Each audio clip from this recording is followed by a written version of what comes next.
Thanks for coming, everyone. We're going to get started. Thank you, everyone, for being here. My name is Herb Schellenberger. I run a film series called Lehigh Valley Cinema Club, which I started at the beginning of this year. This is our third event, so really appreciate you all coming out. The series is meant to be kind of a roving series. So we did previous programs at the 19th Street Theater, in Allentown, and at Lafayette College. We'll be doing a weekend of events at the beginning of July, which I'm announcing soon, which is called the Seance Film Festival. So it's going to be 3 evenings of some really amazing film screenings, kind of experimental film, some live scores, some performances. I think it'll be really amazing. So stay tuned to all the Lehigh Valley Cinema Club events that we have coming up. And tonight is a really special event because we're presenting a film made by a filmmaker who's originally from this area, Rick this town. Although I've heard conflicting rumors about exactly where. But we're really excited to present Warm Blood. This is a film that has been touring around the past 2 years or so since the premiere at the Seattle International Film Festival. It's played some really amazing festivals internationally, and now Rick is taking the film on tour across the country. I think it's a really amazing project, bringing this film kind of directly to people in a very punk rock, in a very DIY way. So that was reason enough to be so excited to bring this film here for y'all and to bring Rick here to talk about it. So I'm not going to say too much about the film. We're going to see it in just a moment, but I'll come back up with Rick after the film. We'll do a Q&A. We'll take some of your questions. And then stick around because Wipes are going to perform and knock your faces off. So, but without further ado, I want to introduce Rick Charnowski.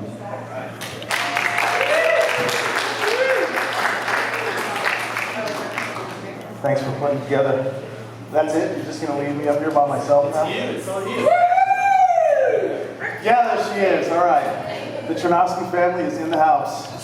Okay, not going to make this really long. Good timing.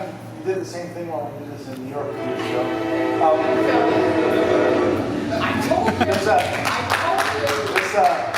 This film was shot in Modesto, California, and trains are a big part of the film. In fact, well, you'll see. You're about to watch it, so I don't need to tell you. But there's a lot of trains that run through, so it's super cool that there's actually live train audio here. And okay, we'll talk about it afterwards. Just a quick introduction about this film. First of all, I'm going to show a slideshow beforehand. I grew up here in just down the street in Macungie. Went to Emmaus High School, graduated in 1987. I haven't been back here since. And it looks very familiar. Not as different as I thought it would look, but it's super exciting to be here in my hometown and show a movie. Lots happened since 1987. I've been making films for 25 years in Los Angeles with my friend, mostly about skateboarding and punk rock and this kind of thing, but I always wanted to make a feature film. So I decided to, plug away. It took 10 years to make this film that you're going to watch. For real, it took 10 years. I wasn't working on it for 10 years, but I was either raising money or, working on it. It was like an old jalopy in the garage. When I had time and money, I went out there and wrenched on it and tried to get something done. And that's how this film got made. I'm super proud of all my friends who helped make this film. They all work in the industry in Los Angeles. We begged, borrowed, and stole gear, equipment, 16mm film. And we made this thing, like in everyone's spare time. It was a miracle that it got made. It's all non-actors. It's all people who I met at the skate park. It's based on a journal that was written in the early 80s by a girl who lived in Modesto. And I think learned a lot about filmmaking while making this film. It's super weird and unconventional, and I think it's up for interpretation. So you figure out what it's about. We'll talk about it afterwards if you have any questions. But first, I'm going to show some little slideshow that I put together this morning of photographs from the photo album. And Geoff is here. Where's Geoff? Geoff down in the back. Yeah, grew up skating with this guy since 5th grade. And yeah, he was always a photographer and still is an amazing photographer. So some of his photos are in here. Also, my cousin David, a lot of his photographs in this slideshow as well. So yeah, if the music's annoying too bad, I cranked it up and I used the worst, grittiest, rawest punk rock music I could find. Enjoy the show. I'll talk to you in about 2 hours, hour and a half. Thanks.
know, I'm not gonna start listing names, but I just want to say I appreciate everyone coming. This is like beautiful, man. Thank you.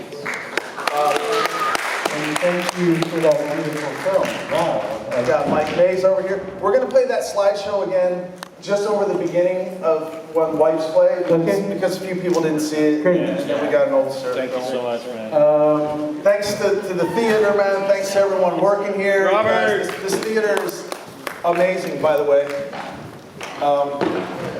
The train kind of found its way into the film. That was cool. Yeah. For real. Beautiful. Thanks for doing this with me. Of course. Man, so many thoughts went through my head while watching that. Beautiful associations with like some of my favorite filmmakers brought to mind, like Kelly Reichardt or Rick Alverson. But this film is doing a very individual thing as well. I wanted to start by asking you. You told us during the intro that your background. You've been making films for a long time, but different sorts of films. So what have those other types of films, whether they're shorts, documentaries, skate videos, how did that history impact you making this feature film? And what about making a feature film is different than those other types of films? Super good question, man. I'm glad you came up here. Otherwise, I gotta come up with this stuff. And I love, I appreciate that even hearing a question like that, because it's super, I think about this shit. It all comes from a lot of, years of filmmaking. And I gotta say, everything comes from skateboarding and punk rock. Yeah. That's what I grew up with, and that's what I was always attracted to. We made it happen here in Lehigh Valley, and also I was lucky enough to, we had a small condo down in Ocean City, Maryland, which is where I learned about, I had an amazing skate crew down there, and so between those two places, I was just obsessed, and I was bored out of my mind here. I didn't feel like, I just wasn't, we had to make shit happen for ourselves, right? So that's what we did. And that slideshow was, shows a little bit of that, that was a real quick selection. That wasn't really a comprehensive, it was just sort of like I grabbed photos real quick. So that's what inspired, that slideshow is really what inspired me to make films, because I'm interested in storytelling, I'm interested in people, and I'm interested in the underground and the folks that live downstream rather than the people who live upstream, and the people that are affected by unfortunate circumstances in their lives. Whether it be where they happen to live, toxicity in water, they don't have money, there's sickness, they end up in prison, they get out of prison, you don't have a chance, you get back into drugs and crime, and so much of this stuff, these are real people, man, and Modesto is full of that. But I spent a lot of time with in this community. First of all, from skateboarding, empty pools, because there's a lot of empty pools, because these towns go to shit, and the hotels close down, and then the pools go empty. So we skate them. That's where it started. And then I started becoming interested in the people that were living in the hotels, or down at the liquor store, or on the other side of the tracks. And so I want to tell a story about these people. That's it. As simple as that. I was really struck by, as you described also during the intro, these are all non-professional actors. There's a long history of that in cinema through, you can think of great directors like Pasolini, like Agnes Varda. What do you think working with non-professional actors provided your film? What is sort of the result of that? Well, the process of it too. Me being a non-professional director, it helped.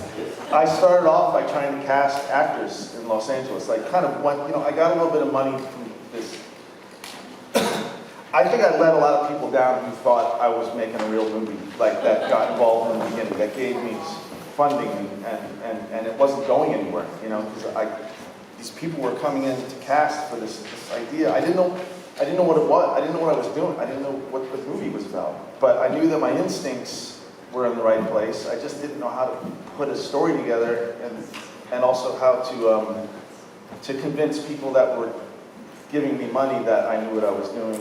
So I finally just threw it all away and was like, I'm just gonna stick with the kids that I've been up there hanging out with in Modesto. Modesto's about 5 hours from Los Angeles.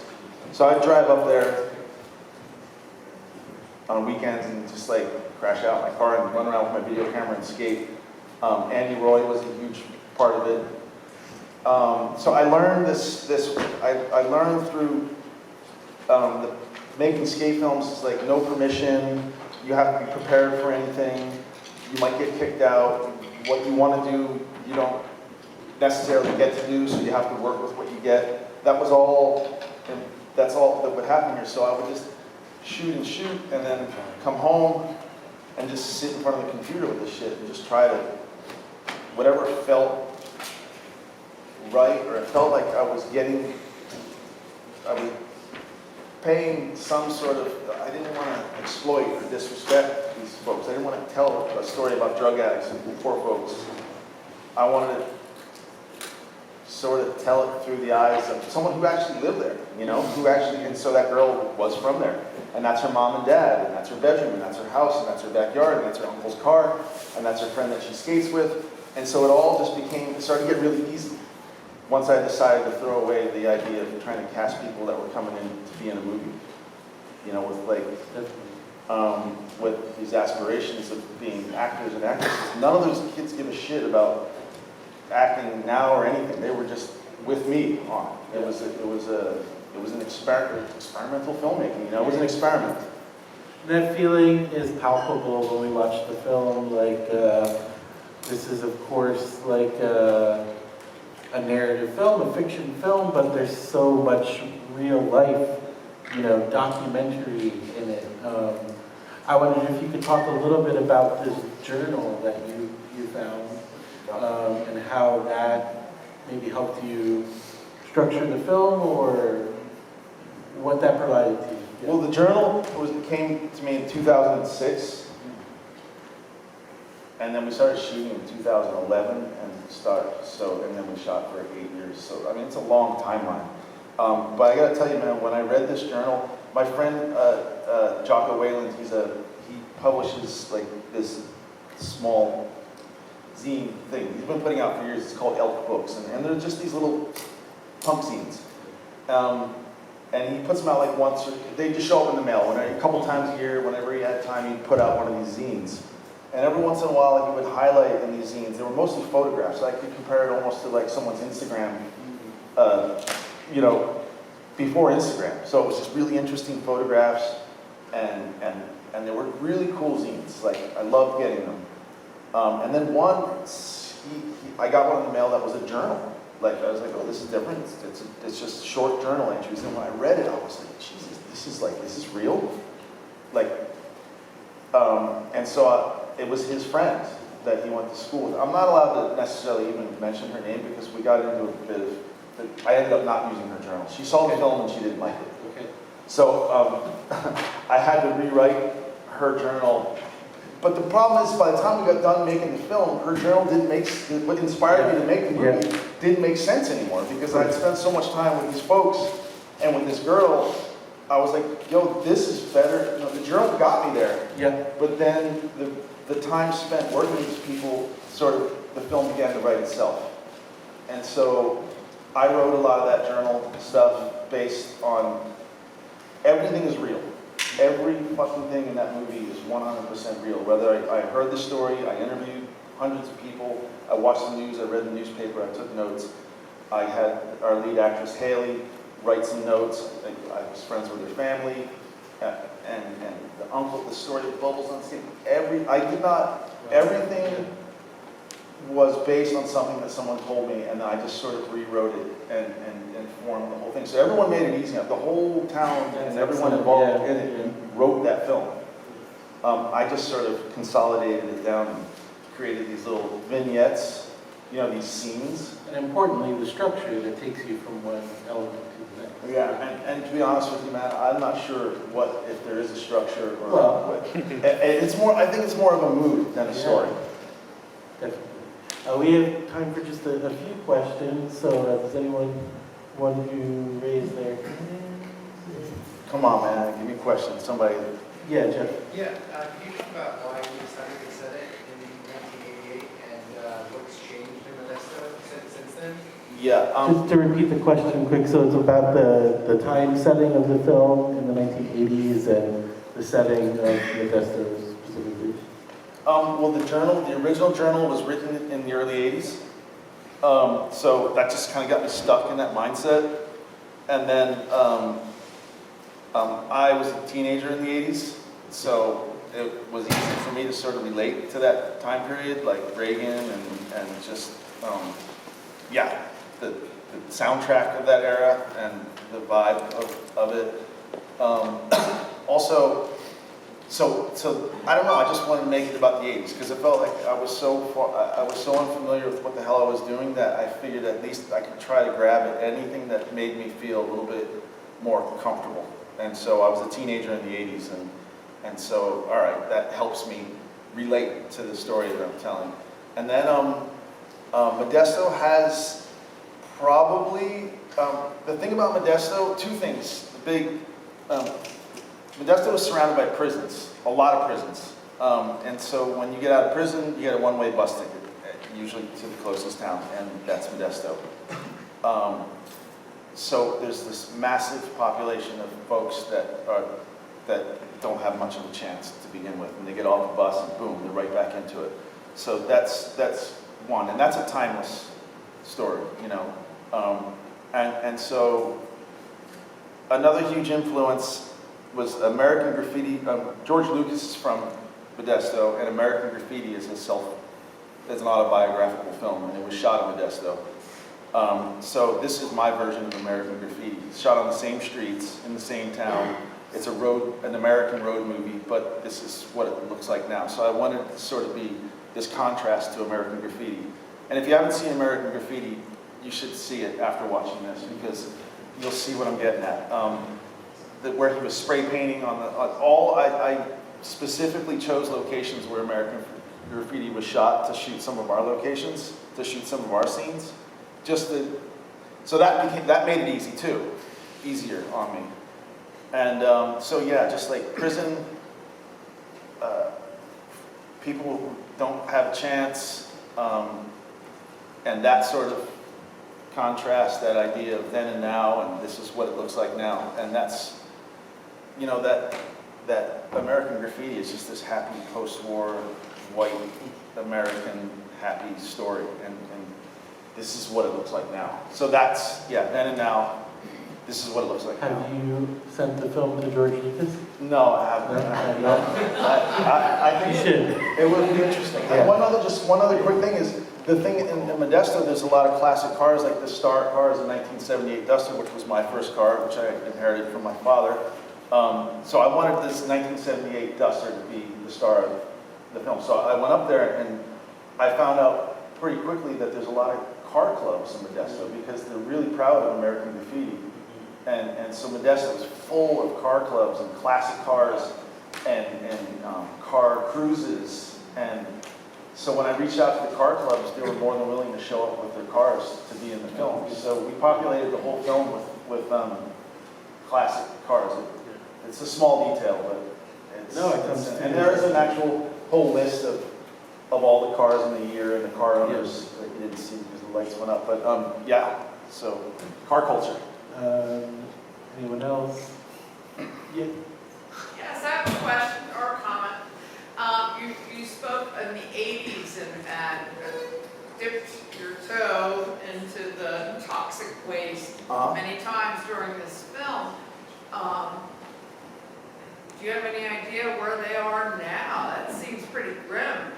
Who are now? For those folks in the 80s, has anything inspired to your knowledge to this point in time? Well, I mean, 80s was in my brain.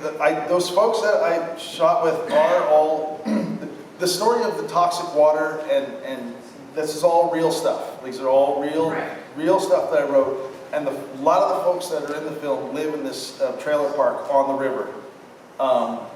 And those canals stink, and the canals are everywhere because this is one of the largest farming communities in America. Like 90% of the almonds that we consume are from there. Ernest Julio Gallo, the world's largest vineyard, is from there. So it's vineyards, tomatoes, and almonds, and a lot of irrigation because we're in a place where, you know, water is it's just being pumped in. It's coming down from the Sierra Nevadas and down from Northern California, and it's all being distributed to these farms, massive farms, and these canals are just polluted with pesticides and toxins. So it's a big part of farming. Yeah, from the farming, and I interviewed farmers, people who worked, farm owners and farm workers, two different stories. And the farm workers all had the same thing to say, that the fields, the vineyards, the groves, they're lifeless. Not even insects live there. It's a really strange thing where our food is grown in a place where insects can barely live. So it's real, man. It's in the news everywhere. It's on the news every night, and certainly in, you know, the Modesto Bee stories of crime and pollution, and it's just a big part of the story. Like I said, it became a part of the story because I didn't go up there thinking it was going to be a story about that. I never knew about it. I just became a part of the story because that's what I was reading about when I was doing it. It's really great that you grabbed onto that. Yeah. And told the story, but do you know anything about, I mean, how about today, 2024? I just showed the film. Chemical wasteland? Well, no, it's still all of those things. They're still farming. You know, it's as productive as ever. You know, there's massive farms everywhere. That's why I was so into those, showing those the trees and sort of like that it would almost put you in a trance when you drove by and looked at it. So Yeah, they moved down the orange groves. yeah. But I mean, as far as the people, the folks, a lot of those people, the portraits, a lot of them are gone now. Like, I was surprised to go back when we screened up there. I went back and a lot of those folks are dead now because of drugs. It's a big meth problem up there. We have time for maybe one more question. Brent? So Brent wrote this as an autobiography? So is she still alive, I guess? That's my question. Yeah, her name's Haley, and she's a really good friend of mine. I talk to her all the time. The person she wrote a journal, right? So the journal was true. The original journal that inspired this film was written by someone else. Did that person die? No, she's around still. She's okay. But You know. the person journal, was she affected by, like, all the chemicals? No, I sort of ramped that up a little bit. Yeah, that was, yeah. But Haley's mother died of cancer while we were making this film.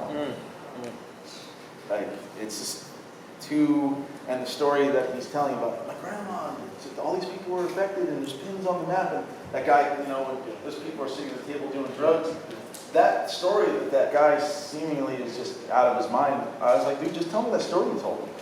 And that's how that story, so it's real. There's a lot of people that are affected by it up there. Was Red abusing too? I mean, I know she was dealing, but was she abusing? The real actual actress? Well, I guess, well, she's playing a role, but in her part of the movie, was she actually like, No. she wasn't abusing? No, she's just a cool girl, man. She's a skater, and I met her at the skate park. She's an amazing skateboarder, and she's fearless. But her role in the movie, though, was she a drug addict in the movie? Oh no, I don't think so. I don't think. In my mind, I mean, you could draw your own conclusions, but I think in the film, I think that she was just a victim of circumstance and of her environment, and that this toxicity sort of happened because she was just yeah, it was just happening. Yeah, it was just, she fell victim to it. And that, to me, was her skin and her problems, it was just all a metaphor for what I heard was happening from a lot of different folks.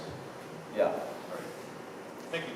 But yeah, man, sure, of All course. right. Wipes. Thank you so much, Rick. If you have any more questions, we can talk, you know, more, and please support Wipes and buy some of that damn merch those guys have back there. These guys just signed a new record deal, I heard, right? Yes. Congratulations on that. Thanks for coming out, man. And also, Rick, there's a lot of merch for the film too, so. Yeah, I'm super glad that you guys are playing tonight for us, and yeah, it's fun stuff. Thank you guys.